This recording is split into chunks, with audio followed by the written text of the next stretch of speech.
O'zbekistonda hamda jahonda bo'layotgan eng so'nggi yangiliklardan xabardor bo'lmoqchi bo'lsangiz, bizga obuna bo'lishni unutmang. O'zbekistonda dam olish kunlari harorat 25 darajagacha ko'tariladi. Assalomu alaykum aziz muxlis. Agarda bizning kanalimizda mehmon bo'lsangiz, bizga obuna bo'lishni unutmang.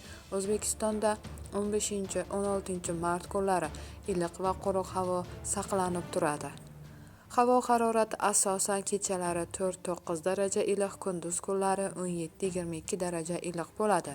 Janubda va cho'l hududlarida 25 daraja iliq bo'ladi. Respublikaning tog'li hududlari, ba'zi joylarda 15 mart kuni yomg'ir yog'ishi mumkin.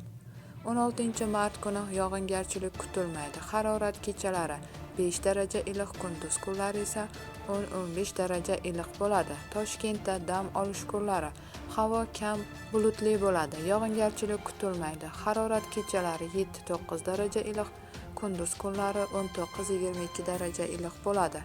Bu xabarni barcha do'stlarimizga jo'natib qo'yamiz.